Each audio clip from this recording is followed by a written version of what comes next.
Good morning. My name is Juliana Ogu, and I'm an environmental health specialist with the Arkansas Department of Health. I'd like to thank you for inviting me to talk with you today about vaccines and the need for childhood vaccination. Hopefully, by the end of our time today, you'll be able to answer the question of whether or not to vaccinate your children. My presentation goal today is to make this more of a discussion as opposed to me just presenting you with a lot of information. So I'm going to start with a brief history of vaccines and also some important milestones within the past 100 to 200 years. Then I'm going to talk about why vaccines are needed today. And while I'm pro-vaccination because I'm a mother of four, I also have to acknowledge the fact that there have been some recorded adverse health outcomes linked to vaccines. Then we'll spend the bulk of our time answering any questions you may have and discussing issues you have concerning vaccinations in general. I will also provide you with some trustworthy resources that are not just popular culture information, rather be scientifically proven information that's available, most of it free of charge, that can provide you with more in-depth information on vaccines beyond what we can cover in this presentation today. So I want to start by us taking a look at a short video that gives a historical perspective on vaccines. Vaccines save lives. Vaccines are one of the greatest achievements in the history of public health. Since its discovery, immunization has been credited for saving an estimated 9 million lives a year. To better understand the impact of vaccines, let's look at smallpox. Smallpox is among the most devastating diseases in human history. For thousands of years, it plagued civilizations around the globe, from ancient Egypt, where evidence of the disease was found on the mummy of Pharaoh Ramses V, to 18th century Europe, where persistent and violent outbreaks killed between 20 and 30% of those infected. During the colonization of the Americas, that number is estimated to have soared to nearly 90% among indigenous people who had never been exposed before. The disease itself was particularly agonizing, beginning with a headache and fever and progressing into a painful rash that soon swelled into pustules. Those fortunate enough to survive were often left blind or infertile and almost always badly scarred. Fortunately, thanks to extensive vaccination, the last naturally occurring case was in 1977, and in 1980, the World Health Assembly officially declared that smallpox had been eradicated, calling it an unprecedented achievement in the history of public health. So far, smallpox is the only human disease to have been completely eradicated. Though vaccines have gone a long way to prevent the widespread suffering and death associated with many diseases. Polio, for example, has become increasingly rare in the United States. However, cases of measles have been increasing rather than decreasing. In 2008, the CDC received reports of 134 cases of measles, in spite of the fact that endemic measles were eliminated from the US in 2000. This is the consequence of an unsettling anti-vaccination trend, largely stemming from a study published in 1998 by Andrew Wakefield. Wakefield's study purportedly linked the measles, mumps, and rubella vaccine, or MMR, with autism. This study, however, was at best poorly conducted and at worst outright fraudulent. Numerous studies have since refuted Wakefield's claims, and Wakefield himself has been stripped of his medical license. But for some, the fear, however unfounded, remains. Vaccines do not cause autism, they do not poison children, and they are not a money-making medical scheme. They are an imperative part of public health. From measles to meningitis, smallpox to HPV, countless lives and communities have been spared the suffering and death associated with varied diseases since the creation of the first vaccine just 200 years ago.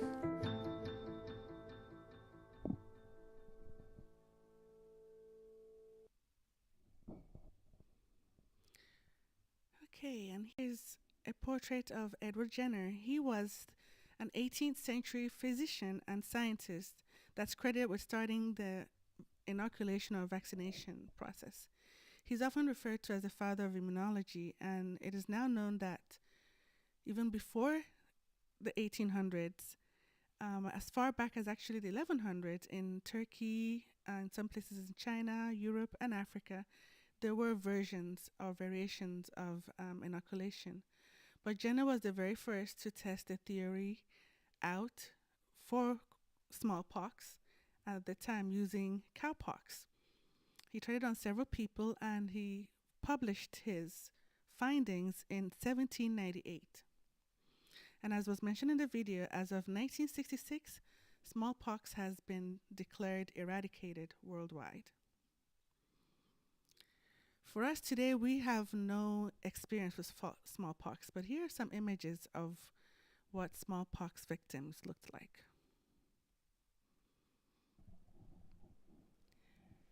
I like this timeline chart because unlike most popular charts that you get that has specific data lines and just a bit of information about what happened on a particular date, this one gives you a take on how long it takes to develop a perfect vaccine.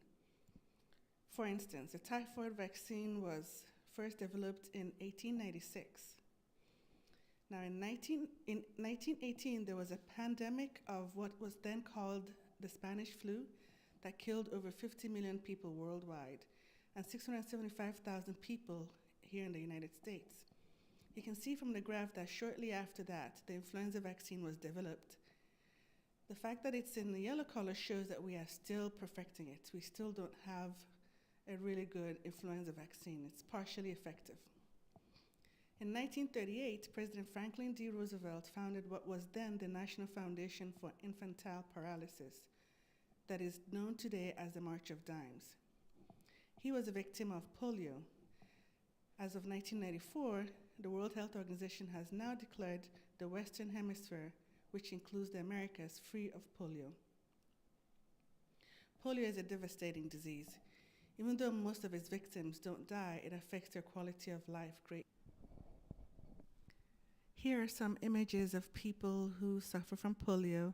And as you can see from the top left, that's a picture of President Roosevelt, Franklin D. Roosevelt, with his daughter.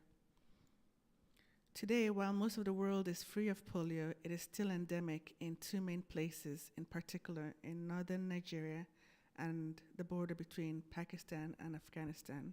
And polio in general affects the legs.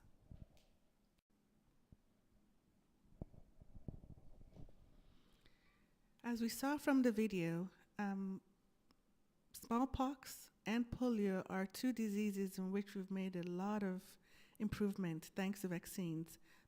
The smallpox has been eradicated, and in the Western Hemisphere, we no longer have polio, but there are places in the world still where there are cases of polio. The measles, however, from 1958 to 1962, there were over 500,000 cases of measles with over 400 deaths. But in 1998, there were only 90 cases and 0 deaths. With the hepatitis B vaccine, in 1985, we had over 20,000 cases, but in 1998, only 50. So vaccines have made a huge difference in mortality when it comes to a lot of infectious diseases. So these statistics help to put some of this in context. So why do we need vaccines still today? Well, we need them to protect our kids and ourselves from highly infectious diseases that now with vaccines are preventable. I've listed here some of the common ones that the CDC currently recommends for children today. Vaccines against such diseases as chickenpox, measles, and mumps, which are more familiar. But you also have diseases that we usually don't talk much about, like the whooping cough, tetanus, and rubella.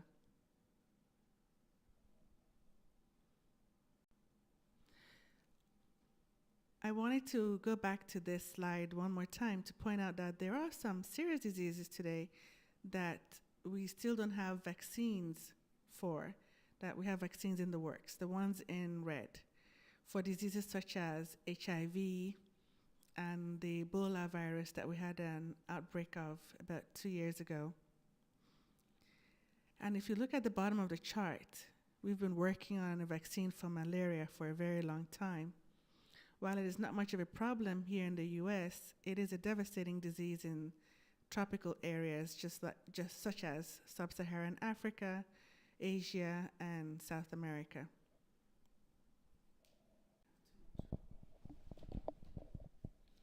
Here's the current 2018 CDC recommended immunization schedule for children from birth to 6 years old. The highlighted boxes just mean that the vaccine can be given during any time within that age range. So for instance, you have the hepatitis B vaccine that you can give within 2 weeks of birth. And you have the DTaP vaccine, which is for diphtheria, tetanus, and pertussis, that you can give around 2 months old. They actually give the first one at 2 months. And then of course you have yearly influenza vaccines that you get the first one at about 6 months old, and then every year after that. Another reason we have vaccines, or we need vaccines today, is because of the concept of herd immunity. The CDC defines herd immunity as protection from disease in a group due to a large enough proportion of the population having immunity to prevent the disease from spreading from person to person. So basically what herd immunity means to you and I is, while it is important just for us to be vaccinated, it's also beneficial for those around us. Have you gone to a hospital, or even sometimes just when you're out and about and running errands or at a grocery store, you might find someone or see someone wearing a face mask? Well, I used to think that was very considerate of them to wear a mask so they don't inadvertently share their germs, say if they're having a cough or if they sneeze because they have a cold. But I later learned that it's actually more to protect them from us. So people who are very sick, like cancer patients under chemotherapy, or HIV patients or AIDS patients whose immune systems are compromised, basically have to protect themselves from getting infected because they can easily catch an infection. So when you have a population of very young, the very elderly, and people who cannot get vaccinated for one reason or another, having that herd immunity helps protect them. And basically, so directly and indirectly, vaccines help protect all of us.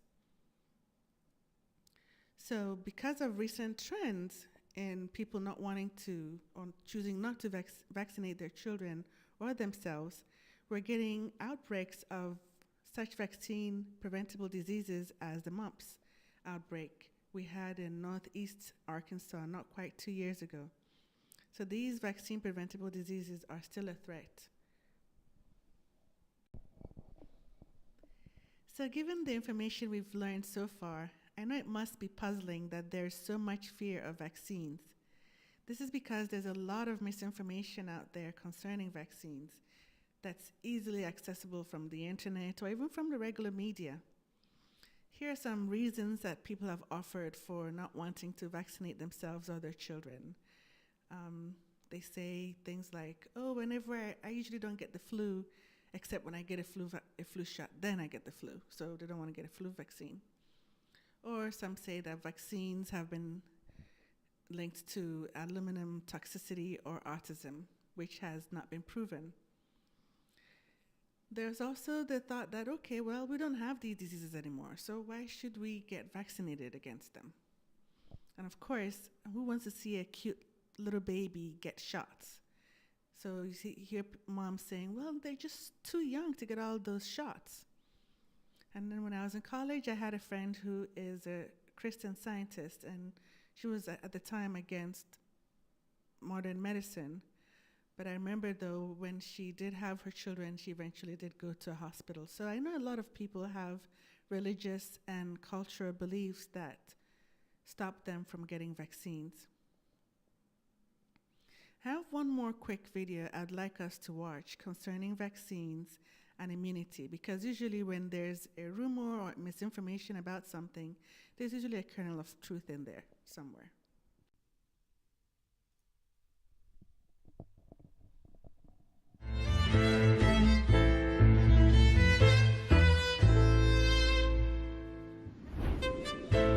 Immunity is a natural defense system of the human body. Imagine millions of immune cells, like white blood cells, all on the lookout for specific germs. If they spot something dangerous, like flu, they prepare to fight. When that flu bug enters your body, the white blood cells move in on it. The immune cells arm themselves and then replicate, creating an army of clones. Then they launch powerful germ-killing agents called antibodies, and they tag the germs for disposal. Once the germ is removed, the immune army can disband. But they leave behind memory cells. Their job is to remember the invader and to sound the alarm if it ever appears again. The first time around, it can take at least a week to mount the defense. But next time, the system is prepared. The whole process takes barely a day. It's so fast, we may never have time to even feel sick. A vaccine pre-arms the immune system by sending in a weakened or dead version of the germ, just enough to be recognized. The immune cells mount the defense, and again, you may feel the effect. But because the threat is low, the immune cells quickly disband. However, the all-important memory cells have been created. The immune system's now prepared for the real germ, but without causing full-scale disease.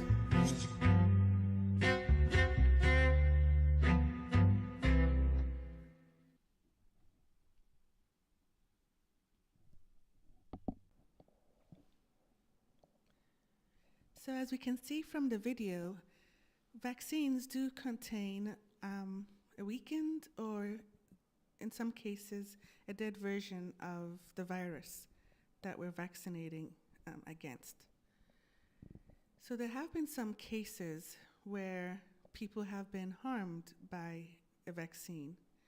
One is of a young man in Mount Holly, Virginia. His name is David Salomon. He was one of about 200 people who contracted or who got polio from the polio vaccine in the mid-1950s.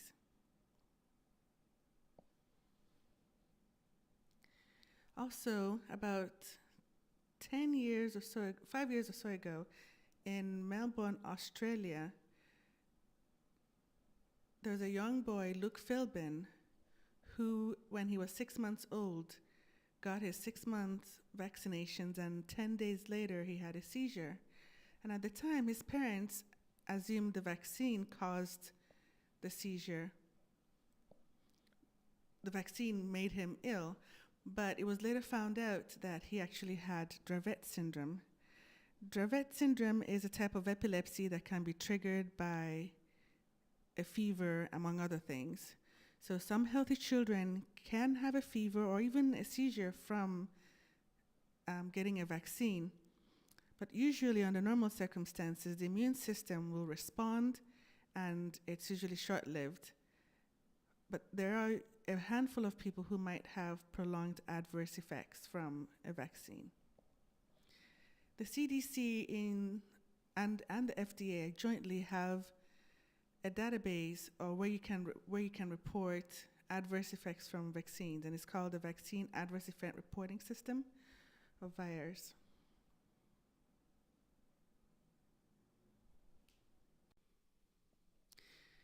Right from the beginning, there has always been opposition to vaccines. Even Jenner did have some opposition when people were wondering why do they have to be infected with cowpox to protect them from the smallpox.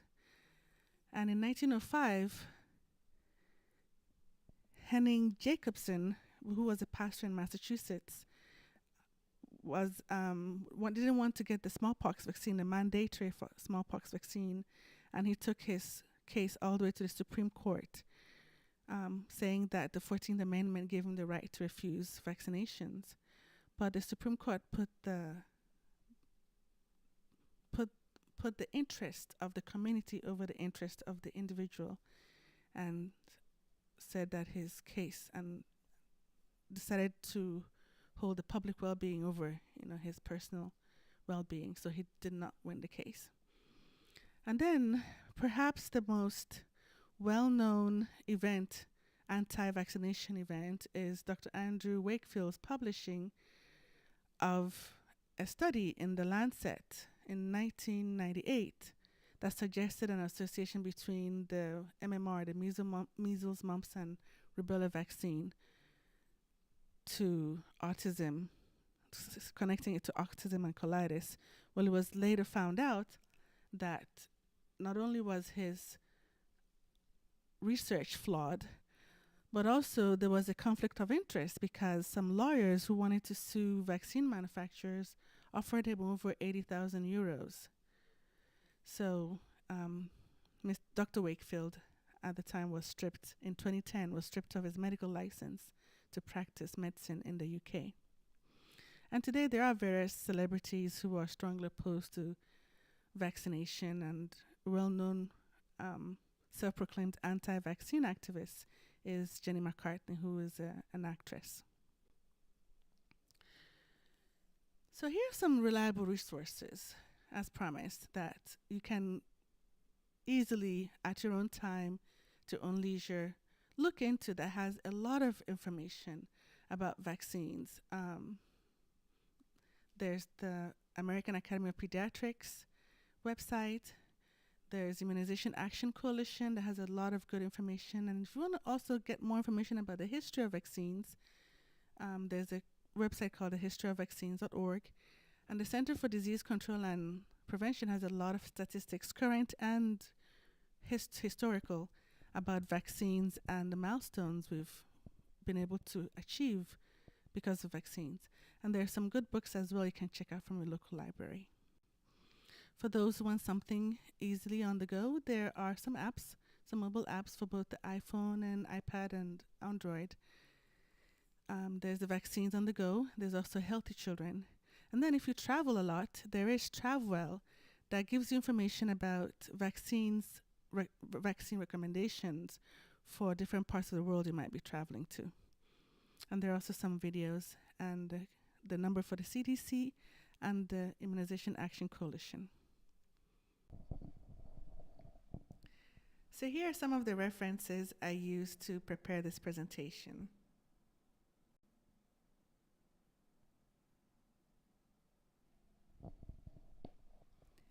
I'll be available to answer any questions you might have for me today. Thank you.